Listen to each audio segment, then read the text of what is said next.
നമസ്കാരം. ഭാരത് ലൈവിലേക്ക് സ്വാഗതം. സാർ നമസ്കാരം. വന്ദേ മാതരം. വന്ദേ മാതരം പ്രശാന്ത്. വന്ദേ മാതരം. സാറേ, നമ്മുടെ ഈ പോലീസ് സേന ഏത് സർക്കാർ ഭരിച്ചാലും ഇങ്ങനെയൊക്കെ പോവുകയുള്ളൂ എന്നൊരു തോന്നൽ ജനങ്ങളിൽ ഉണ്ടായിരിക്കുകയാണ്. കഴിഞ്ഞ ദിവസം ഹൈക്കോടതി അതിരൂക്ഷമായി ചില കേസുകളിൽ അന്വേഷണ ഉദ്യോഗസ്ഥരെ അതിരൂക്ഷമായി വിമർശിക്കുന്ന സാഹചര്യം ഉണ്ടായി. കഴിഞ്ഞ സർക്കാരിൻ്റെ കാലത്ത് നിരവധി സംഭവങ്ങൾ പോലീസിനെതിരെ കോടതിയുടെ പരാമർശങ്ങൾ നിരവധി സംഭവങ്ങളിൽ ഉണ്ടായി. സത്യത്തിൽ അത് സേനയ്ക്ക് ഉണ്ടാക്കിയ നാണക്കേട് ചെറുതല്ല. നമ്മൾ ഇന്ത്യയിലെ മുഴുവൻ പോലീസിനെ എടുക്കുമ്പോൾ കേരള പോലീസ് വളരെ ഉയർന്ന നിലവാരം പുലർത്തുന്നു എന്നാണ് നമ്മളൊക്കെ മനസ്സിലാക്കിയിരിക്കുന്നത്. പക്ഷേ ഇപ്പോൾ കഴിഞ്ഞ കുറേ കാലങ്ങളായിട്ട് അതിന് ഘടകവിരുദ്ധമായ വാർത്തകളാണ് പോലീസ് സേനയെ സംബന്ധിച്ച് പുറത്തു വരുന്നത്. ഇപ്പോഴിതാ ഈ സർക്കാർ മാറിയിട്ടും സേനയ്ക്ക് വലിയ മാറ്റമൊന്നും ഉണ്ടായിട്ടില്ല എന്നാണ് തോന്നുന്നത്. ഈ ഹൈക്കോടതിയുടെ പരാമർശം അടക്കം നമ്മൾ വിശകലനം ചെയ്യുമ്പോൾ എന്താണ് നമ്മുടെ പോലീസ് സേനയ്ക്ക് സംഭവിച്ചിരിക്കുന്നത്?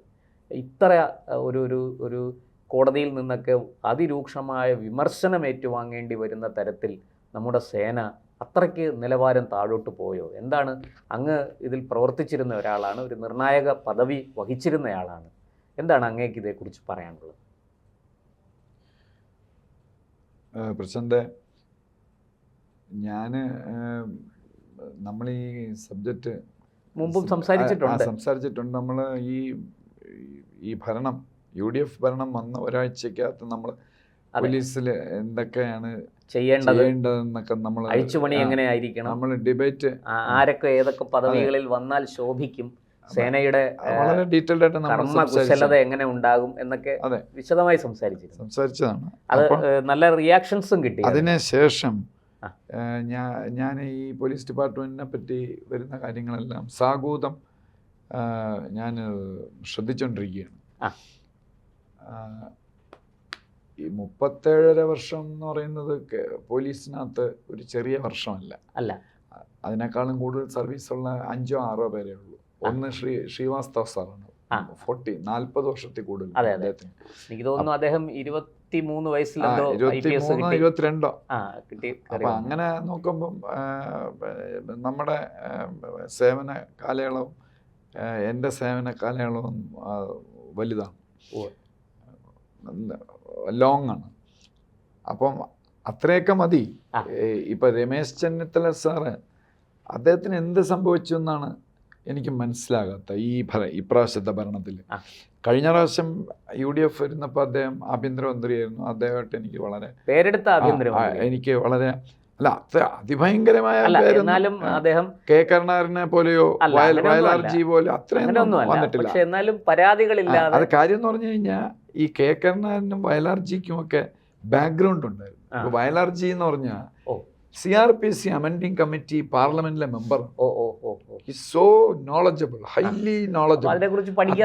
അത്രയും നോളജുള്ള ഒരു ഹോം മിനിസ്റ്റർ എൻ്റെ ഓർമ്മയിലും എൻ്റെ അറിവിലും ഇല്ല വയലാർജിയെ പോലെ. പിന്നെ ആ കെ കരുണാകരനായിട്ടുള്ള ഒരു ടഗ്ഗിൽ അദ്ദേഹം ശോഭ മങ്ങിപ്പോയതാണ്. എനിവേ, അതുമായിട്ടൊന്നും കമ്പയർ ചെയ്യുമ്പം ഇല്ല. പക്ഷേ റിലേറ്റീവ്ലി രമേശ് ചെന്നിത്തല സാർ ഒരു നല്ല മനുഷ്യനാണ്. ഈ പാപമൊന്നും ചെയ്യാൻ കൂടില്ല, അത് നല്ല തീർച്ചയാണ്.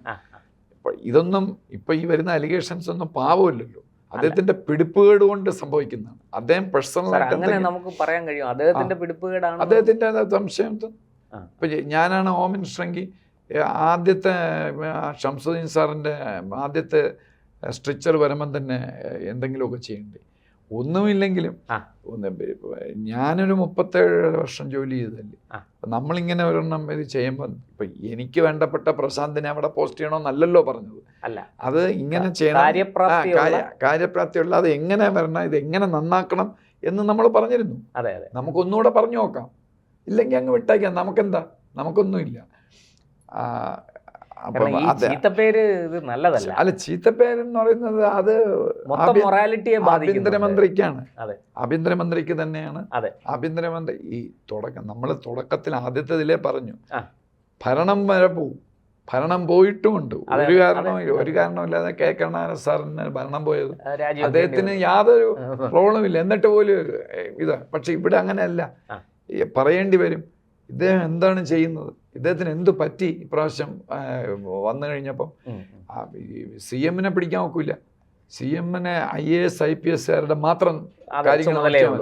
ഇതിന്റെ ചുമതല KPS പോലീസുകാരൻ തൊട്ട് KPS SP വരെ ഉള്ള ഇത് ആഭ്യന്തരമന്ത്രി തന്നെയാണ്. അദ്ദേഹം അത് പിന്നെ അദ്ദേഹത്തിന് അദ്ദേഹം ഒരു ഭയങ്കര ആഭ്യന്തരമന്ത്രി അല്ല എന്ന് ഞാൻ പറയാൻ കാര്യം, അദ്ദേഹം ആവുമായിരിക്കാം ഭാവിയിൽ, പക്ഷെ ഇപ്പം അല്ല. കാര്യം എന്ന് പറഞ്ഞാൽ അദ്ദേഹത്തിന് എത്ര വർഷം ആഭ്യന്തരമന്ത്രിയായിട്ട് സർവീസ് ഉണ്ട്? 5 വർഷത്തിന് താഴെ ഉള്ളൂ. UDF ഭരണകാലത്ത് കഴിഞ്ഞ പ്രാവശ്യം കഷ്ടിച്ച് 3 വർഷം മറ്റുണ്ട്. അപ്പോൾ 5 വർഷം പോലും അദ്ദേഹത്തിനില്ല. അദ്ദേഹം നല്ലൊരു മിനിസ്റ്റർ ആയിരിക്കും, നല്ലൊരു പൊളിറ്റീഷ്യൻ ആയിരിക്കും, പിന്നെ ഒരു സമാധാന പ്രേമിയായിരിക്കും. അതെല്ലാം ശരി. അതുകൊണ്ടൊന്നും ആഭ്യന്തര വകുപ്പ് നന്നാവില്ല. ആഭ്യന്തര വകുപ്പ് എന്ന് പറഞ്ഞാൽ കൊമ്പനാനയ്ക്ക് ഗർഭം ഉണ്ടാക്കുന്ന സാധനങ്ങളാണ് അവിടെ ഇരിക്കുന്നത്. SI തൊട്ട് DGP റാങ്ക് വരെ അതിനകത്ത് നല്ല മനുഷ്യരുമുണ്ട്. പോലീസുകാരൻ തൊട്ട് DGP വരെ ഉള്ള വളരെ നല്ല ഓഫീസേഴ്സും ഉണ്ട്. ഞാൻ പറഞ്ഞ കൊമ്പനാനയ്ക്ക് ഗർഭം ഉണ്ടാക്കുന്നവന്മാരും വല്ലാത്ത പ്രയോഗമായി പോയി സാർ. അത് സത്യമാണ്. കാര്യം പറഞ്ഞാൽ അവരിങ്ങനെ വന്ന ഉടനെ ഈ ആനയില്ലേ, ആന ഇങ്ങനെ മതേന നടന്ന് പോകുമ്പം മാറി നിന്ന് വാച്ച് ചെയ്യുക എന്ന് പറയില്ല, അതേപോലെ ഇത് ആദ്യം ആഭ്യന്തരമന്ത്രി വരുമ്പം ഇയാൾ ഇതെങ്ങനെ കൊണ്ടുപോകും എന്നുള്ളത് IPS-ഉം non-IPS എല്ലാവരും മാറി നിന്ന് വാച്ച് ചെയ്യും. അവർ വാച്ച് ചെയ്തപ്പോൾ നല്ല സുഖം. ഇപ്പോൾ ഒരു 160 DYSP വരെ മാറ്റിയിട്ട് എന്താണെന്ന് ചെയ്യാൻ? അത് ഇപ്പോഴാണ് മാറ്റണത്. കയറിയിട്ട് എത്ര നാളായി? അപ്പം ഈ പ്രശാന്തിനെ മാറ്റിയിട്ട് ഗോപാൽകൃഷ്ണനെ പോസ്റ്റ് ചെയ്യും, ഗോപാൽകൃഷ്ണനെ അവിടെ നിന്ന് എടുത്തിട്ട് രാജേഷിനെ പോസ്റ്റ് ചെയ്യും. വേറെ എന്താണ് ഈ എന്താ പറയുന്നത്, ഈ പൊന്നുംകുടത്ത് ഗിൽഡിംഗ് ദ ലില്ലി എന്ന് പറയും, അതല്ല അതിൻ്റെ എക്സാക്റ്റ് പ്രയോഗം. ഈ ഉള്ള ആളുകളെ വെച്ച്, അതായത് ഞാൻ പിന്നെ ഒരു 3 ദിവസം മുമ്പ് മ്യൂസിയത്ത് ബെഞ്ചിലിങ്ങനെ ഇരിക്കുകയായിരുന്നു. ബെഞ്ചിലിരിക്കുമ്പോൾ അവിടെ ഈ പല ടൈപ്പിലുള്ള ആളുകൾ വരും. അപ്പം എലൈറ്റ് ക്ലാസ്സിലുള്ള ആരാണ്. അപ്പം അവിടെ ഒരു പുതിയ നമ്മുടെ ഡിപ്പാർട്ട്മെൻറ്റിൻ്റെ വൈറ്റ് പെട്രോളാണോ കൺട്രോൾ റൂമാണോ എന്ന് പറഞ്ഞാൽ പുതിയൊരു വണ്ടി അതുവഴി വന്നു. പുതിയ വണ്ടി വന്നപ്പം ഇവർ അവിടെ ഇരുന്നിട്ട് ഈ വണ്ടിയെ പറ്റി കണ്ട നല്ല നമ്മുടെ പോലീസ് ഡിപ്പാർട്ട്മെൻറ്റിൻ്റെ നല്ല വണ്ടി എന്ന് കാണാൻ നല്ല ഭംഗി എന്ന്. അപ്പോൾ കൂടെ ഇരിക്കുന്ന ഒരാൾ, അദ്ദേഹം റിട്ടയർഡ് ലെഫ്റ്റനന്റ് ജനറലാണ് ഇന്ത്യൻ ആർമിയിൽ. അപ്പോൾ അദ്ദേഹം എന്ന് പറഞ്ഞാൽ അദ്ദേഹത്തിന് ഇപ്പോൾ ഒരു 90 വയസ്സായിരിക്കണം. നമ്മളൊക്കെ വളരെ ജൂനിയർ ഓഫീസറായിരിക്കുമ്പം ലെഫ്റ്റനന്റ് ജനറൽ ആയ ആളാണ്. അപ്പം അദ്ദേഹം പറയുന്നതാണ്, അത് കൂടെ ഒരു ഗ്യാങ്ങുണ്ട്, വണ്ടി കൊള്ളാം, നല്ല മോസ്റ്റ് മോഡേൺ വണ്ടി, പക്ഷെ അതിനകത്തിരിക്കുന്ന ആളുകളോ പഴയ ആളുകളല്ലേ, old wine in new bottle, ആ ഒരു വ്യത്യാസമേ ഉള്ളൂ. അവർ ചേഞ്ച് ചെയ്തിട്ടില്ല. അദ്ദേഹം ഈ പത്രവാർത്തയും ഈ മീഡിയ വാർത്തയും ഇതെല്ലാം വീക്ഷിച്ചിട്ടായിരിക്കും അദ്ദേഹം പറഞ്ഞത്. തീർച്ചയായിട്ടും അതും ഒരു ലെഫ്റ്റനന്റ് ജനറൽ റാങ്കിലുള്ള ഒരാളാണ്. എന്ത് കറക്റ്റാണ് അദ്ദേഹം പറഞ്ഞത്. രമേശ് ചെന്നിത്തല സാർ വന്നിട്ട് യാതൊരു മാറ്റവും വന്നിട്ടില്ല. ചുമ്മാ ഒരു IG അവിടെ നിർത്തി. ഞാനൊരു കടത്തി ചോദിക്കണം, അപ്പൊ ചികിത്സ എവിടെ നിന്നാണ് തുടങ്ങേണ്ടത്? ഈ എന്നെ ആഭ്യന്തരമന്ത്രി ആക്കാൻ പറ്റില്ല. ഞാൻ അല്ല, ഇറ്റ് ഈസ് നോട്ട് പോസിബിൾ. അല്ല, ഞാൻ പറയാൻ എനിക്ക് പറ്റില്ല. അല്ലെങ്കിൽ ഞാനൊരു പരാജയപ്പെട്ട ആഭ്യന്തരമന്ത്രി. ആയിക്കോട്ടെ സാർ, പക്ഷേ ഒരു ആഭ്യന്തരമന്ത്രിയെ ഉപദേശിക്കുന്ന ഒരു പോസ്റ്റിലാണ് എനിക്ക് പ്രൈം മിനിസ്റ്ററുടെ ഓഫീസിലോ എനിക്ക് യോഗ്യത ഉണ്ടെങ്കിൽ പ്രൈം മിനിസ്റ്ററുടെ ഓഫീസിലോ ഈ ഹോം മിനിസ്റ്ററുടെ ഈ CM-ന്റെ ഓഫീസിൽ എനിക്ക് അഡ്വൈസറായിട്ട് പോകാനുള്ള കോൺഫിഡൻസ് എനിക്കുണ്ട്. നമ്മളിങ്ങനെ പല കാര്യങ്ങളും എഴുതി കൊടുക്കും. അവർക്ക് ഇഷ്ടമുള്ളത് ചെയ്താൽ മതി. മെറിറ്റുള്ള വളരെ എന്താ പറയുന്ന കാര്യമായ ഇത് മെറിറ്റ് ഉണ്ടെങ്കിൽ മാത്രം ചെയ്താൽ മതി. അതൊരു ഇൽ അഡ്വൈസ് ആണെങ്കിൽ കൊടുക്കുന്ന ഉപദേശങ്ങളിൽ അഭിപ്രായങ്ങളിൽ ശരിയുണ്ടെന്ന് തോന്നുന്നു. അതായത് അവർക്ക് പലരുമായിട്ട് ആലോചിക്കാം. എന്നെക്കാളും സർവീസുള്ള പോലീസ് ഓഫീസർമാർ ഇവിടെ ഉണ്ട്. ഞാനൊരു സജഷൻ കൊടുക്കേണ്ടത്, സംശയം ഉണ്ടെങ്കിൽ അവർക്ക് മാത്യു പോളികാർപ്പ് എന്ന് പറഞ്ഞ ഒരു സീനിയർ ഉദ്യോഗസ്ഥനുണ്ട്, IPS. അദ്ദേഹത്തിന് ഇപ്പോൾ ഒരു 75 വയസ്സ് വരും. അദ്ദേഹത്തിൻ്റെ വിവരം എന്താണെന്നുള്ളത് എന്നെ പോലെ പുറക്കെ അറിയാവും. അല്ലെങ്കിൽ ജേക്കബ് ഉന്നൂസ്, പരിണിതപ്രജ്ഞനായ ജേക്കബ് ഉന്നൂസ് DGP ആയിരിക്കുന്നത്, രാഷ്ട്രീയമൊക്കെ അങ്ങ് വിടുക. അവരെ കൊണ്ട് എന്ത് കഴിവ് ജേക്കബ് ഉന്നൂസ് സാറിന് കഴിവില്ല എന്നൊരിക്കലും പറയാൻ പറ്റില്ല. ജേക്കബ് ഉന്നൂസ് സാറിന് ചോദിക്കാം, ഈ ഇങ്ങനെ സജഷൻ വന്നിട്ടുണ്ട്, എന്താണ് അഭിപ്രായം. അങ്ങനെ ഒരുപിടി ആളുകളുണ്ട് ഇവിടെ. അവരൊക്കെ ഒതുങ്ങി കൂടിയിരിക്കുക. അതേസമയം ഇപ്പം പോലീസുകാരുടെ ഇടയിലുള്ള സംസാരം എന്താണെന്ന് വെച്ച് കഴിഞ്ഞാൽ, പോലീസുകാരൻ മാത്രമല്ല, പോലീസ് ഓഫീസർമാരുടെ ഇടയിലും ഉണ്ട്, IPS ഓഫീസേഴ്സിൻ്റെ ഇടയിലും ഉണ്ട്. ആഭ്യന്തരമന്ത്രി ഒരു ഒരു പോലീസ് അസോസിയേഷൻ നേതാവിൻ്റെ കക്ഷത്തിനകത്തായി പോയത്. പൊതുവേ ഈ പോലീസ് നമ്മൾ വാൺ ചെയ്തതാണ്. നമ്മൾ വാൺ ചെയ്തതാണ്. ഇയാൾ കഴിഞ്ഞ UDF ഭരണകാലത്ത് ഇയാൾ പില്ലർ ടു പോസ്റ്റ് പിരിച്ച് ഇയാൾ അതുവഴി പോയി. ഇയാൾ എന്നിട്ട് എല്ലാവരും വിചാരിച്ച് ഇയാളുടെ പുറത്ത് എൻക്വയറി ചെയ്യുന്നു. പക്ഷേ ഇയാൾ കോടിയേരിയുടെ വലം കൈയായി മാറി. അങ്ങനെ UDF എന്നാലും LDF എന്നാലും അയാളുടെ പുറത്തൊന്നുമില്ല. അയാൾ അയാൾ ചെയ്യുന്ന വിധ്വംസ പ്രവൃത്തികൾ എന്തൊക്കെയാണെന്ന് ആഭ്യന്തരമന്ത്രി അറിയുന്നില്ല. ഇവിടെ ഒരു സ്പെഷ്യൽ ബ്രാഞ്ചില്ലേ, സ്പെഷ്യൽ ബ്രാഞ്ച് എടുത്ത് ആഭ്യന്തരമന്ത്രി ചോദിച്ചാൽ മതിയല്ലോ ഇയാൾ എന്തൊന്നൊക്കെയാണ് ചെയ്യുന്നതെന്ന്. ആഭ്യന്തരമന്ത്രിയുടെ ഓഫീസിൽ നിൽക്കുന്ന ഫോട്ടോകൾ സർക്കുലേറ്റ് ചെയ്യുന്നു. അയാളുടെ ഇപ്പോൾ ലേറ്റസ്റ്റ് ഞാൻ കണ്ടില്ല ഓർഡറൊന്നും, കഴിഞ്ഞ ആഴ്ചയിൽ ഈ ആഴ്ചയിൽ ഒരു രാത്രി APIമാരുടെയും ആംഡ് പോലീസ് ഇൻസ്പെക്ടർമാരുടെയും SIമാരുടെ കുറേ പേരുണ്ട്, about 100 എന്നും കേട്ടത്, ഓർഡർ ഇറങ്ങി, ട്രാൻസ്ഫർ ഓർഡർ ഇറങ്ങി. അവരെ അക്സെപ്റ്റ് ചെയ്ത് ഒരാളെ കാസർഗോഡ് പോസ്റ്റ് ചെയ്ത് ഞാൻ കാസർഗോഡ് പോകാൻ തയ്യാറാണെന്നുള്ളത്. പക്ഷേ 1.5 മണിക്കൂറിനകത്ത് ഈ ആഭ്യന്തരമന്ത്രി അറിഞ്ഞില്ല, ഈ നേതാവിൻ്റെ അടുത്ത് ചോദിച്ചില്ലായിരുന്നു. നമ്മൾ LDF ഭരണകാലത്ത് ഇത് കേട്ടിട്ടുണ്ട്, LDF നേതാക്കന്മാരാണ് എല്ലാം കൺട്രോൾ ചെയ്യുന്നത്. പക്ഷേ പിണറായി വിജയനെതിരായിട്ട് എന്ത് വിമർശനം പറഞ്ഞാലും ഞാൻ നേരിട്ട് അനുഭവിച്ചതാണ്.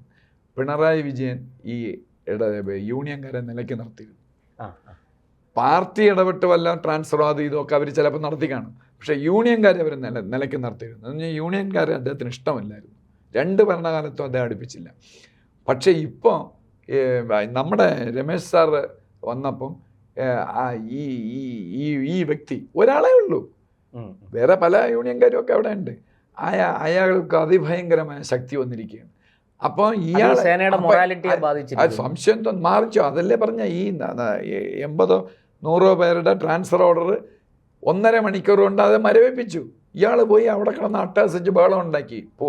ഞാൻ അറിഞ്ഞത് ശരിയാണെങ്കിൽ പൂങ്കുഴലി എന്ന് പറഞ്ഞ ഒരു തമിഴിയൻ ലേഡിയുണ്ട്, അവരൊരു സാധു സ്ത്രീയാണ്. അവരെ പറ്റി അലിഗേഷനൊന്നും എനിക്ക് പറയാനില്ല. She's A good lady officer. അവരുടെ AG 1 അവർ ഇരിക്കുന്ന പോസ്റ്റെന്ന് തോന്നി. ഇപ്പോൾ ആ പോസ്റ്റ് ഡെസിഗ്നേഷൻ മാറ്റി AG 1 ഈ പോലീസുകാരുടെ SIമാരുടെയൊക്കെ ട്രാൻസ്ഫർ സ്റ്റേറ്റ് വൈസ് DGP ആയിട്ട് കൺസൾട്ട് ചെയ്ത് അവർ DGP ആയിട്ട് കൺസൾട്ട് ചെയ്യാതെയും ചെയ്യും. AGക്ക് ചെയ്യാം. അവർ ട്രാൻസ്ഫർ ചെയ്തു ഈ കഴിഞ്ഞ ആഴ്ച. 1.5 മണിക്കൂറിനകത്ത് അത് ഫ്രീസ് ചെയ്തു. പോലീസ് മൊത്തം അറിഞ്ഞു.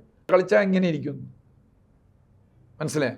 1.5 മണിക്കൂറിനകത്ത് പോലീസിന് എല്ലാവരും അറിഞ്ഞു കഴിഞ്ഞു, നേതാവ് ഉടക്കി കഴിഞ്ഞു. അപ്പം ഈ അത് നടന്ന് 2 ദിവസം കഴിഞ്ഞിട്ടാണ് ഈ നമ്മുടെ ഷംസുദ്ദീൻ സാർ, നമ്മുടെ ഹൈക്കോടതി ജഡ്ജ്, അദ്ദേഹം ഷംസുദ്ദീൻ ബദറുദ്ദീൻ സാർ 2ാമത്തെ പ്രാവശ്യം 3ാമത്തെ പ്രാവശ്യമാണ് പോലീസിനെതിരായിട്ട് പറയുന്നത്.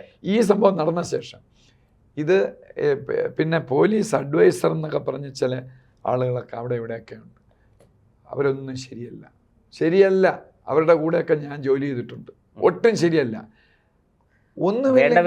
ഒന്നുമില്ലെങ്കിൽ പ്രശാന്തിനെ ഒരു പോസ്റ്റിലേക്ക് എടുക്കുമ്പോൾ പ്രശാന്തിനൊരു ബാക്ക്ഗ്രൗണ്ട് ഉണ്ട്, ബാക്ക് ചെക്ക് ഉണ്ട്, ഒരു ഹിസ്റ്ററി ഉണ്ട്. അതെങ്കിലും അന്വേഷിക്കണ്ടേ? അത് പരിശോധിക്കും. വേറൊരു പരിണിതപ്രജ്ഞനായ CMൻ്റെ കാലിൽ പിടിച്ച് പോസ്റ്റിംഗ് വാങ്ങി ലാൻഡ് ഓർഡറിൽ ഇരുന്നിട്ട് അവിടെ ഇരുന്നുകൊണ്ട് ഈ മനുഷ്യനെ, പരിണിതപ്രജ്ഞനായ ആ മനുഷ്യനെ മുക്കാൻ ശ്രമിച്ച ആളാണ്. അങ്ങേരെ ഓഫീസിൽ ഒരാളെ ചാടിക്കയറി അറസ്റ്റ് ചെയ്തു. അയാളിപ്പം പറഞ്ഞുകൊണ്ട് നടപ്പുണ്ട്, എന്നെ അടിച്ചെന്ന്. പത്രത്തിലൊക്കെ ഉണ്ട്, എന്നെ അടിച്ചെന്ന് ഈ സീനിയർ IPS ഓഫീസർ. ഇതൊക്കെ എനിക്ക് അന്നേ അറിയാമായിരുന്നു. 16 അല്ല, ഉമ്മൻചാണ്ടി സാറിൻ്റെ ലാസ്റ്റ് 2011-16 കാലത്ത്, കറക്റ്റ്, ആ ഭരണകാലത്തെ ഈ സംഭവങ്ങൾ ഇതിൽ കൂടുതലുണ്ട്, നമുക്ക് വേറൊരു അവസരത്തിൽ പറയാം.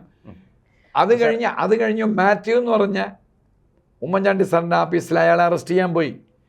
ഉമ്മൻചാണ്ടിയുടെ പ്രഗത്ഭത മാത്രം ഉള്ളതുകൊണ്ട് അദ്ദേഹം അത് ഉപയോഗിച്ച് അദ്ദേഹം ഇടിച്ച് കയറി. അദ്ദേഹം ബഹ്റിനിൽ പോയിട്ട് തിരിച്ചു വന്ന് അദ്ദേഹത്തിൻ്റെ അടുത്ത് പറഞ്ഞു, അവിടെ പോരുത് സാർ, ഇവിടെ പോരുത് സാർ, മുട്ടൻ പ്രശ്നമാണ് എന്ന് പറഞ്ഞു. അതിനകത്ത് അന്ന് CPM കൂടെ യോജിച്ചാണ് ഏത് ഇയാളെപ്പറ്റി പണ്ടേ ഒരു അലിഗേഷനുണ്ട്, ഇയാൾ പിന്നെ കുതിരത്തലയുടെ ആളാണ് എന്നുള്ള ഒരു അലിഗേഷൻ പണ്ടേ ഉണ്ട്. ഇങ്ങനെ കുടുംബ വീട്ടിൽ കുതിരത്തലയുടെ പടമാണ് വെച്ചിരിക്കുന്നത്, ഈ വീടിൻ്റെ ഐശ്വര്യം എന്ന്. പണ്ടേ ഇടതുപക്ഷം വരുമ്പോഴൊക്കെ നല്ല പോസ്റ്റിംഗ് കിട്ടുന്നതാണ്. പെട്ടെന്ന് അദ്ദേഹത്തിനൊരു ചേഞ്ച് ഉണ്ടായി, അദ്ദേഹം പാർട്ടി മാറി, ഉമ്മൻചാണ്ടി സാറിൻ്റെ കാലി വീണ് അങ്ങനെ പോസ്റ്റ് ചെയ്തു. എന്നിട്ട് ആ ഉമ്മൻചാണ്ടി സാറിനിട്ട് എന്നെ പണിഞ്ഞത് ഞങ്ങളെ പോലുള്ള കേരള പോലീസിലെ IPS പോലീസുകാരെ ഞങ്ങൾക്കെല്ലാം ഈ സംഭവം അറിയാവുന്നതാണ്. എന്നിട്ട് അത് മറച്ചു വയ്ക്കാൻ വേണ്ടി അങ്ങനെ ഫേസ്ബുക്കിൽ എന്തൊക്കെയോ അങ്ങനെ ഇട്ട്. അപ്പോഴൊക്കെ ഞാൻ ചിരിച്ചു സ്വയം. അപ്പം ഈ പിന്നെ അങ്ങനെ കയ്യും കാലും പിടിച്ച് ഒരു പോസ്റ്റിംഗ് വാങ്ങിയിട്ട്, അത് നേരിട്ടല്ല, അതൊക്കെ അത് ഞാൻ എല്ലാം പറയുന്നില്ല, എനിക്കറിയാം ആ പോസ്റ്റിംഗ് എങ്ങനെ വന്നെന്നുള്ള. ഞാനിന്ന് ട്രെയിനിങ്ങാണ്, അപ്പോൾ പോലീസ് ട്രെയിനിങ് കോളേജിലെ പ്രിൻസിപ്പലാണ്. അപ്പോൾ ഈ പോസ്റ്റിംഗ് ഇയാൾക്ക് എങ്ങനെ വന്നു എന്നുള്ള എനിക്ക് നന്നായിട്ട് അറിയാം. അർദ്ധരാത്രി 9 മണിക്ക് ശേഷം ഒരു മന്ത്രിയുടെ കസിനാണ് ഇദ്ദേഹത്തിൻ്റെ ഫാമിലിയിലെ ഒരു അംഗം, ഒരു പ്രമുഖ മന്ത്രി, LDFിലെ കസിനാണ്, പേര് പറഞ്ഞാൽ എല്ലാവർക്കും അറിയാം. അയാളെ പൊക്കി ക്ലിഫ് ഹൗസിൽ പോയി കാലി വീണ് ഈ പോസ്റ്റിംഗ് ഒപ്പിച്ചത്. എന്നിട്ട് ആ CMനെ മുക്കാൻ ശ്രമിച്ച ആളാണ് ഇപ്പം ഇവിടെയൊക്കെ ഇടിച്ചു കയറിയിരിക്കുന്നത്. എവിടെയെന്നൊന്നും ഞാൻ പറയുന്നില്ല. അപ്പം ഇതൊന്നും അറിഞ്ഞുകൂടെ ഇവിടുത്തെ ആഭ്യന്തരമന്ത്രിക്ക്? ഈ പഴയ ഹിസ്റ്ററി ഒന്നും അറിഞ്ഞുകൂടെ പറഞ്ഞാൽ? അപ്പം ചിലപ്പോൾ രമേശ് ചെന്നിത്തല സാറിനെ മുക്കാനായിരിക്കും കയറിയിരിക്കണേ, ഹൂ നോസ്, കൊട്ടേഷൻ എടുത്തതായിരിക്കും. അല്ലെങ്കിൽ പിന്നെ ഇങ്ങനെ അലിഗേഷൻ പറഞ്ഞാൽ ശരി. അപ്പം എന്താ ഈ ട്രാൻസ്ഫർ അതവിടെ നിൽക്കട്ടെ, ഇതെങ്ങനെ നന്നാക്കും എന്ന് നിങ്ങൾ ചോദിച്ചാൽ, ഞാൻ ആദ്യം ചെയ്യണമെന്ന് പറഞ്ഞു കഴിഞ്ഞാൽ, ഒരു മിടുമിടുക്കനായ എൻ്റെ മനസ്സിലെ IG അക്ബർ, വേറെയുണ്ട് ഓഫീസേഴ്സ്, IG അക്ബറോ അല്ലെങ്കിൽ കാളിരാജ് മഹേഷോ, ഇപ്പോൾ എറണാകുളത്തെ കമ്മീഷണറായിട്ടിരിക്കുന്ന കാളിരാജ് മഹേഷോ, അല്ലെങ്കിൽ അജിത ബീഗത്തെ പറ്റി ഇന്നേ വരെ ഒരു അലിഗേഷനും ഒരിടത്തും കേട്ടിട്ടില്ല. അവർ വളരെ നല്ലൊരു ഓഫീസറാണ്. അപ്പം അങ്ങനെയുള്ള ഇവിടെ ഒരു IG-മാരുണ്ട്, ADGP-മാരും ഉണ്ട്. ഒരു IG-യുടെ നേതൃത്വത്തിൽ പോലീസ് ഹെഡ്ക്വാർട്ടേഴ്സിൽ, വിജിലൻസിൽ വേണ്ട, പോലീസ് ഹെഡ്ക്വാർട്ടേഴ്സിൽ ഒരു സ്ക്വാഡ് ഉണ്ടാക്കുക ആദ്യം ചെയ്യേണ്ടത്. അപ്പം അതൊരു ചെറിയൊരു തുടക്കം ആയി. ഒരു ADGP-യെ സസ്പെൻഡ് ചെയ്തു. വേറൊരു വിധത്തിലാണെങ്കിൽ ഒരു ADGP ആണെങ്കിൽ പോലും ഒരു ADGP-യെ സസ്പെൻഡ് ചെയ്തിട്ടുണ്ട്.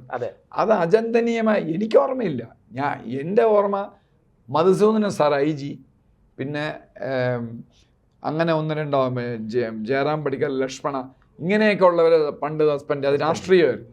അതിനുശേഷം ഈ സീനിയർ IPS ഓഫീസർമാരെ ഇവർ തൊടില്ല. അപ്പോൾ അന്ന് നമ്മൾ ചർച്ച പറഞ്ഞിരുന്നു, സീനിയർ IPS ഓഫീസർമാർ അവിടുന്ന് തുടങ്ങും. അത് തുടങ്ങിക്കഴിഞ്ഞു, അത് നല്ലത് തന്നെ. അപ്പം നോബഡി ഈസ് ഇൻഫാലിബിൾ എന്നുള്ള മെസ്സേജ് ഈ ഗവൺമെൻറ് കൊടുത്തു കഴിഞ്ഞു. പക്ഷെ അതുകൊണ്ട് കാര്യമില്ല. പോലീസുകാരൻ തൊട്ട് SP, DIG വരെ ഉള്ളവരെ കൺട്രോൾ ചെയ്യണം. അവരെ കൺട്രോൾ ചെയ്യുന്നില്ല. കാര്യം എന്ന് പറഞ്ഞാൽ ഇവിടെയുള്ള, ഞാനിത് കുറേ പ്രാവശ്യമായിട്ട് പറയുന്നു, ഒരു നിവൃത്തിയില്ലെങ്കിൽ പേര് പറയേണ്ടി വരും. എൻ്റെ അടുത്ത് ആരെങ്കിലും വന്ന് ചോദിച്ചു കഴിഞ്ഞാൽ ഇന്ന ആൾ ഇന്ന സംഗതിയിൽ ഇന്ന സ്ഥലത്തിരുന്ന് ചെയ്തതെന്ന്. എൻ്റെ സർവീസ് അത്ര ലോങ് ആണ്. അപ്പോൾ അവരൊക്കെയാണ് ഇപ്പോഴും ഇരിക്കുന്നത്. ഭയങ്കര കറപ്റ്റായിട്ടുള്ള IPS officers. IPS officers SP, DIG വന്നു കഴിഞ്ഞാൽ അവർക്ക് വേണ്ടത് കറപ്റ്റായിട്ടുള്ളൊരു DYSP ആണ്, പിന്നെ കറക്റ്റായിട്ടുള്ളൊരു CI വേണം. അല്ലെങ്കിൽ പ്രശാന്ത് പറയൂ, ഇവിടെ കഴിഞ്ഞ വർഷം ഡേറ്റ് ഒന്നും എനിക്ക് ഓർമ്മയില്ല, അതൊക്കെ വേണമെങ്കിൽ കിട്ടാവുന്നതേ. കഴിഞ്ഞ വർഷം ഇവിടുത്തെ ട്രിവാൻഡ്രത്തെ ഒരു കമ്മീഷണറുടെ, ഇപ്പോൾ പോയ കമ്മീഷണറല്ല, ഇപ്പോൾ ഒരു കമ്മീഷണർ കണ്ണൂരേക്ക് ട്രാൻസ്ഫർ ആയില്ല, അയാളുടെ പീരീഡ് അല്ല, അതിന് മുന്നേ ഉള്ള പീരീഡിൽ ഫോർട്ടിലെ ഒരു DYSP 15 ലക്ഷം രൂപ വാങ്ങി മൂക്കിന് കീഴ് 15. അപ്പം എൻ്റെ അടുത്ത് ഞാൻ പറഞ്ഞ ചുമ്മാ സാറ് ഇരുന്ന സമയത്തല്ല ഇത്ര റേറ്റ്, ഈ 15 ലക്ഷം രൂപയാണ് അയാൾ വാങ്ങിച്ചത്. ഇനി അറിയാൻ ആരുമില്ല. അത് അന്നത്തെ ഇടതുപക്ഷ ഭരണത്തിൻ്റെ നേതാവെന്ന് പറയുന്ന ഒരാളുണ്ടായിരുന്നു. അയാൾ റിപ്പോർട്ട് ചെയ്തു, അയാൾ മുകളിലോട്ട് റിപ്പോർട്ട് ചെയ്തു, ഒരു നടപടിയില്ല. ആ DYSPക്ക് ഒരു കുഴപ്പമില്ല. അപ്പോൾ ഇപ്പോൾ DYSPമാരുടെ റേറ്റ് 15, 20, 25. സുജിത് ദാസ് എന്ന് പറഞ്ഞാൽ അയാൾ എന്തോന്നാ ചെയ്തത്? മലപ്പുറത്ത് അയ്യേ, നമ്മൾ ഭയങ്കര കറപ്റ്റായിട്ടുള്ള ഓഫീസേഴ്സിനെ നമ്മൾ കേട്ടിട്ടുണ്ട്, ഭയങ്കര കറപ്റ്റായിട്ടുള്ള. അയാൾ അതിലും കഴുപ്പണം കെട്ട രീതിയിലല്ലേ അയാൾ പെരുമാറിയത്. ഒരാളെ ഒരു പൊളിറ്റീഷ്യനെ വിളിച്ചു പറഞ്ഞു, സാർ ഞാൻ DGP ആവും, എനിക്ക് ഒരുപാട് സർവീസ് ഉണ്ട്. അയാൾ മറ്റേ ആൾ പ്രൊമോട്ടറാണ്, അയാൾക്ക് സർവീസൊന്നുമില്ല. അപ്പോൾ സാർ എന്നെ ഇപ്പോൾ സഹായിച്ചാൽ ഞാൻ സാറിനെ സഹായിക്കാൻ. ഇയാളെ IPSC ഉടനെ പിരിച്ചുവിടണം ഈ ഒറ്റ സംഗതിക്ക് തന്നെ. ഡിപ്പാർട്ട്മെൻറ്റ് എൻക്വയറി ഇനിഷ്യേറ്റ് ചെയ്ത്. അപ്പോൾ ഇവനൊക്കെ IG-യും DGP-യും ഒക്കെ നമ്മുടെ പോലീസിൻ്റെ അവസ്ഥ, അവരുടെ കീഴിൽ ജോലി ചെയ്യുന്ന പോലീസുകാരുടെ അവസ്ഥ ആലോചിച്ചു നോക്കും. അപ്പം അവരൊന്നും ഒരു കുഴപ്പമില്ലാതെ അയാളെ പോലും സ്പെയർ ചെയ്യാനായിട്ട്, രക്ഷപ്പെടുത്താനായിട്ട് ഒരു ലോബിയുണ്ട്. അപ്പം ആര് വന്നാലും, UDF വന്നാലും ബജ്രദങ്ങൾ വന്നാലും ലോബിയുണ്ട്, പഴയ ലോബിയുണ്ട്. അപ്പം ഈ ഒരു സ്ക്വാഡ് ഉണ്ടാക്കുക. ഞാൻ പറഞ്ഞ ഈ സീനിയർ ഓഫീസർമാർ പറഞ്ഞല്ലോ, അവരെ അല്ലെങ്കിൽ ഹരിശങ്കറിനെ പറ്റി ആരെന്ത് പറഞ്ഞാലും അയാളുടെ ഇൻറ്റഗ്രിറ്റിയും അയാളുടെ കറപ്ഷനെ പറ്റി എനിക്ക് നന്നായിട്ട് അറിയാം. അപ്പം ഞാൻ 4-5 ഓഫീസേഴ്സ് ആരുടെയെങ്കിലും നേതൃത്വത്തിൽ ഇവിടെ ഒരു ടീം ഉണ്ടാക്കിയിട്ട് കറപ്റ്റായിട്ടുള്ള ഓഫീസേഴ്സ് മാറ്റി നിർത്തേണ്ട ലിസ്റ്റ് ഉണ്ടാക്കുക. പ്രശാന്ത്, ഗോപാലകൃഷ്ണൻ, രാജേഷ് എന്നൊക്കെ പറഞ്ഞിട്ട് ലിസ്റ്റ് ഉണ്ടാക്കുക. IPS എന്നാലും non-IPS ഇങ്ങനെ ഒരു ശ്രമം ജേക്കബ് പുന്നൂർ സാറോടെ ഇരിക്കുമ്പം ഞാൻ AG ആണ്, ഇങ്ങനെ ഒരു ശ്രമം തുടങ്ങി. പക്ഷെ ആ ലിസ്റ്റ് നോക്കിയപ്പോൾ ഞാൻ പേടിച്ചു, എൻ്റെ പേര് കിടക്കണം അതിനകത്ത്. അപ്പം ഞാൻ ജേക്കബ് പുന്നൂർ സാറിന് ചോദിച്ചു, സാർ ഇതെങ്ങനെ എൻ്റെ പേര്? തൻ്റെ പേരുണ്ടോ?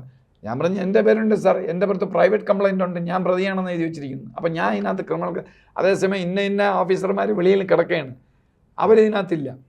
പിന്നെ അതെല്ലാം കൂടെ ഓടിച്ചു മടക്കി ചുരുട്ടി വെച്ചു. ലിസ്റ്റ് ഉണ്ടാക്കണം. ആ ലിസ്റ്റിനകത്ത് അതാണ് ഞാൻ അക്ബർ, ഈ കാളിരാജ്, അജിത ബീഗം ഇങ്ങനെയുള്ളവരെ കയറ്റണമെന്ന് പറഞ്ഞു. ഞാൻ അവർ മുഖം നോക്കാതെ നടപടിയെടുക്കും. അപ്പം അങ്ങനെ ഒരു ലിസ്റ്റ് ഉണ്ടാക്കി ഒരു പേടി ഉണ്ടാവണം. അജിത് കുമാർ എന്ന് പറഞ്ഞ ADGP സസ്പെൻഡ് ചെയ്തു. അപ്പോൾ പിന്നെ ഇനി നമ്മൾ ആരുടെ പുറത്തും നടപടി, ഒരു ഫിയർ ഉണ്ടാവണം. ഒരു കുറ്റം ചെയ്താൽ പിടി വീഴും. അങ്ങനെ ഒരു ഈ ഹോം മിനിസ്റ്റർ ഇങ്ങനെ പറഞ്ഞുകൊണ്ട് ദയവ് ചെയ്ത് അദ്ദേഹം ഇനി സ്റ്റേറ്റ്മെൻറ്റുകൾ ഇറക്കണ്ട. അദ്ദേഹം തൂഫാൻ ചെയ്തത് വളരെ എക്സലൻ്റ് ആയിട്ടുള്ള ഒരു പ്രോഗ്രാമാണ്. അതൊക്കെ സംഭവിച്ചു. അത് വെളിയിലുള്ള ജൻസി പയ്യന്മാരെ മറ്റേ ഇത് നടത്തുമ്പം പിടിക്കണമാണ്. പോലീസിനകത്തുള്ള പുഴുക്കുത്തുകൾ എങ്ങനെ പിടിക്കും? അതല്ലേ ഇവിടുത്തെ ഒരു പ്രധാനപ്പെട്ട കാര്യം. ഈ അദ്ദേഹത്തിന് അറിഞ്ഞുകൂടാത്ത, എനിക്കറിയാം, ഞാൻ പറയുന്നില്ല, അദ്ദേഹം കാണാൻ കണ്ടുപിടിച്ചിട്ട് ഈ തൂഫാൻ വിഷയത്തിൽ ഈ തൂഫാൻ കൊണ്ടുവന്നത് ഇപ്പോഴില്ലേ, 5-6 വർഷം മുമ്പ്, 8 വർഷം മുമ്പേ കോടിക്കണക്കിന് രൂപ ഉണ്ടാക്കിയ പോലീസുകാരുണ്ട്. അതിൽ 3 പേരുടെ പുറത്ത് ഞാൻ നടപടിയെടുത്തിരുന്നു. ഞാനിത് നേരത്തെയുള്ള ചർച്ചയിൽ പറഞ്ഞതാണ്. അപ്പം ഈ പോലീസിനകത്തുള്ളവരെ അദ്ദേഹം എന്തെങ്കിലും അവരെ കൺട്രോൾ ചെയ്യാൻ എന്ത് മാർഗമാണ് ഇരിക്കുന്നത്? ഒരു മാർഗവും ഇല്ല. ഈ ലാൻഡ് ഓർഡർ ഒറ്റ വഴിയേ ഉള്ളൂ. അപ്പോൾ സാറ് പറയുന്ന ലാൻഡ് ഓർഡർ IG ഇപ്പോൾ ഇവിടെ പോസ്റ്റ് ചെയ്യുന്ന അവർക്ക് ജോലിയുണ്ട്, ഇഷ്ടംപോലെ ജോലിയുണ്ട്. ഇപ്പം എറണാകുളം കമ്മീഷണർ കാളിരാജ് മഹേഷിനെ ഇത് ഏൽപ്പിച്ചാൽ ശരിയാവില്ല. വേറെ ഒരു ജോലിയും കൊടുക്കരുത്. ഇന്ന ആള് അജിത ബീഗത്തിൻ്റെ ജോലി ഇന്നതാണ്. സംഘടിപ്പിക്കുക, ഇൻ്റലിജൻസ് ന്യൂസ് എടുക്കുക, ഒരുപാട് ഇൻഫർമേഷൻ വരും, അത് വെരിഫൈ ചെയ്യുക, എന്നിട്ട് ലിസ്റ്റ് ഉണ്ടാക്കുക. സിമ്പിൾ തീഫ്, ഓഫറിംഗ് ബോക്സ് എന്ന് പറഞ്ഞാൽ തന്നാലും സന്തോഷം, തന്നില്ലെങ്കിൽ സാറ് ഉണ്ടെങ്കിൽ തരിക. മനോരമ പേപ്പർ എൻ്റെ ഉള്ളൂ സാർ ഇന്നത്തെ, അത് മതി മനോരമ പേപ്പർ നാളെ വാങ്ങിക്കണ്ടല്ലോ, ഇത് അല്ലെങ്കിൽ എനിക്കിത് വിൽക്കാമല്ലോ. അങ്ങനെയുള്ളവരുണ്ട്. സിമ്പിൾ തീഫുണ്ട്, പിന്നെ ഇപ്പോൾ പറഞ്ഞ ഓഫറിംഗ് ബോക്സ് ഉണ്ട്, ഡക്കോയിറ്റ് ഉണ്ട്, പിന്നെ ചോദിച്ചു വാങ്ങുന്നത്, ഡക്കോയിറ്റ് എന്ന് പറഞ്ഞാൽ വയലൻസും കൂടെ ഉണ്ട്, പിന്നെ ലൂട്ടിങ്, പിന്നെ നമ്മൾ ഇതുവരെ കണ്ടുപിടിക്കാത്ത ഒരു പുതിയ ഒരു സാധനം. ഇതൊന്നും ആഭ്യന്തരമന്ത്രിക്ക് ആരും പറഞ്ഞു കൊടുക്കില്ല എന്ന കട്ടായമാണ്. ആഭ്യന്തരമന്ത്രിക്കും പറഞ്ഞു കൊടുക്കില്ല, CM-നും പറഞ്ഞു കൊടുക്കില്ല. അവർ വേറെ വഴി വല്ലതും മനസ്സിലാക്കണമെങ്കിലേ ഉള്ളൂ.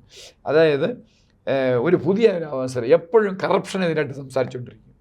അവിടെ കറപ്ഷൻ, ഇവിടെ കറപ്ഷൻ, അവൻ കാശ് വാങ്ങിച്ചു, ഇവൻ കാശ് വാങ്ങിച്ചു. എന്നിട്ട് ഇയാൾ എന്താ ചെയ്യുന്നത്? ഇയാൾ 57 കോടി രൂപ ഒരുമിച്ച് വാങ്ങിക്കുക, ലോൺ സാങ്ഷൻ ചെയ്ത് കൊടുത്ത് ചില പോസ്റ്റുകളൊക്കെ ഇരിക്കും. അവരുടെ പുറത്തൊന്നും ഒരു നടപടിയില്ല. ആകെ 3-4 കേസ്, 57 കോടി രൂപ, പിന്നൊരു ഈ പിന്നെ 5 കോടി രൂപ. അത് 2010 മറ്റൊന്ന്. വാല്യൂ എപ്പോഴും മണി വാല്യൂ ആലോചിച്ചോണം, 5 കോടി രൂപ. പിന്നെ ഇനി ഒരെണ്ണം കൂടെ ഉണ്ട്.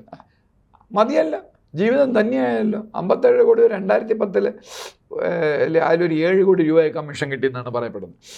അപ്പം അങ്ങനെയുള്ളൊരു വിഭാഗമുണ്ട്. എപ്പോൾ ചോദിച്ചാലും എൻ്റെ കൈ കണ്ടോ, ഞാൻ തെങ്ങ് കയറിയിട്ടുള്ളതാണ്, ഞാൻ കിളച്ചിട്ടുള്ള ആളാണ്, ഞാൻ കഷ്ടപ്പെട്ട് വന്നതാണ്, ഇങ്ങനെയൊക്കെ ചിലർ ഇങ്ങനെ പറയും. എന്നിട്ട് രഹസ്യമായിട്ട് ഈ പൈസ കൊടുത്തവന് രഹസ്യമായിട്ട് ഒരിക്കലും മിക്കാൻ ഒക്കില്ല. മോറൽ ഫിയർ എപ്പോഴും കാണും. അതെ, ഞാൻ നിങ്ങളുടെ നിന്ന് കാശ് വാങ്ങിച്ചിട്ടുണ്ടെങ്കിൽ ഞാൻ ചാവുന്നവരെ പ്രശാന്തിനെ കാണുമ്പോൾ ഞാൻ ചൂളും. അതെ. അപ്പം അങ്ങനെയുള്ളവർ ഒരുപാട് ഇവിടെ കേരളത്തിലുണ്ട്, ഈ പൈസ കൊടുത്തിട്ടുള്ളവർ. അപ്പം അങ്ങനെ ഒരു പുതിയ കാറ്റഗറി ഉണ്ട്. അപ്പം ആ ഒരു കാറ്റഗറിയിലും വീഴാത്ത ഓഫീസർമാരാണ് ഞാൻ ഈ പറഞ്ഞ അക്ബർ, അജിത ബീഗം, കാളിരാജ്, പിന്നെയുണ്ട് ഈവൻ ഹരിശങ്കർ. പിന്നെ ഇങ്ങനെയൊക്കെ ഒരു അങ്ങേരുടെ അച്ഛൻ രാഷ്ട്രീയ പാർട്ടി ചേർന്ന് പോയി, അതുകൊണ്ട് അയാളെ പിരിച്ചു വിടണോ? അല്ല, അത് പാടില്ല. അല്ല, ഞാൻ നമ്മൾ തച്ചങ്കരി സാറിൻ്റെ കാര്യം പറഞ്ഞില്ലേ, തച്ചങ്കരി ഓക്കെ. എവിടെ ഏത് പോസ്റ്റിലിരുന്ന് അങ്ങനെ പൈസ ഉണ്ടാക്കി? കേരള പോലീസ് പ്രസ്സിലിരുന്നാണോ ഇയാൾ കോടിക്കണക്കിന് രൂപ ഉണ്ടാക്കിയത്? അപ്പം ചുമ്മാ എന്തെങ്കിലും പറയരുത്. അതേസമയം ഇങ്ങനെ തഴച്ച് വളരുന്ന ആളുകളുണ്ട്. പിന്നെ ഉണ്ട് നല്ല ഇതിനെ പറ്റിയൊക്കെ കറക്റ്റ് അഡ്വൈസ് കൊടുക്കാൻ ഇപ്പം സർവീസിലുള്ള DGP-മാർ വരെ ഉണ്ട്. അത് ഇവർ അങ്ങനെ ഒരു ഇതങ്ങ് ഉണ്ടാക്കിയാൽ മതി. പോലീസ് അക്കോട്ടേഴ്സ് വേണം അത് ഉണ്ടാക്കാൻ. DGP ചികിത്സ അവിടെ നിന്നാണ് തുടങ്ങുന്നത്. അത് പോലീസുകാരൻ തൊട്ട് ലിസ്റ്റ് ഉണ്ടാക്കണം. പോലീസുകാരൻ തൊട്ട് SI വരെ ഒരു ലിസ്റ്റ്, SI തൊട്ട് DYSP വരെ വേറെ രണ്ടാമത്തെ ലിസ്റ്റ്. പിന്നെ IPS അല്ല, പിന്നെ ഈ KPS SP-മാരുണ്ട്, അശോക സ്തംഭം KPS SP-മാരെ. ഇവർ ചിലരെ അങ്ങ് പിരിച്ച് മുടിച്ച് അങ്ങ് വിളഞ്ഞ് നിൽക്കുകയാണ് അവന്മാരെ. എന്ന് പറഞ്ഞാൽ അവർക്ക് ആരെ പിടിക്കണം, എങ്ങനെ പിടിക്കണം, ഏത് ഹൈക്കോടതി കൊണ്ട് കേസ് കൊടുക്കണം എന്നെല്ലാം അവന്മാർക്കറിയാം. അവരൊന്നും ചെയ്യാൻ പറ്റില്ല. ഇപ്പം ഞാൻ പറഞ്ഞില്ലേ, ഞാനിരുന്നപ്പം ലിസ്റ്റ് തയ്യാറാക്കി അകത്ത് പോകുമെന്ന് കണ്ടപ്പോൾ അവന്മാർക്കെല്ലാം IPS കിട്ടി. അതാണ് അതിനകത്തുള്ള സങ്കടം. എല്ലാവരും കിട്ടി. അപ്പം അവർക്ക് പോകേണ്ട വഴികളറിയാം. അപ്പം ഇത് തുടങ്ങേണ്ടത് അവിടുന്ന് തന്നെയാണ്. ആഭ്യന്തരമന്ത്രി അല്ലാതെ ഓരോ സ്റ്റേറ്റ്മെൻറ്റ്, തൂഫാൻ, പിന്നെ മറ്റേ സൈക്ലോൺ എന്നെന്നും പറഞ്ഞിട്ടൊന്നും ഒരു കാര്യമില്ല. അതായത് വാദം കുറുന്തോട്ടിക്ക് തന്നെ പിടിച്ചിരിക്കുകയാണ്. അതുകൊണ്ട് കടുത്ത ചികിത്സ തന്നെ വേണം. പിന്നെ അത് പോലീസിലെ എല്ലാവരെയും ഞാനത് പറയില്ല. ഒരു IPS-ൽ ഒരു 50%, SI to DYSP അതും ഒരു 50%. എൻ്റെ അഭിപ്രായത്തിൽ ഈ പോലീസുകാരുടെ ഇടയിലാണ് കറപ്ഷൻ കുറവ്.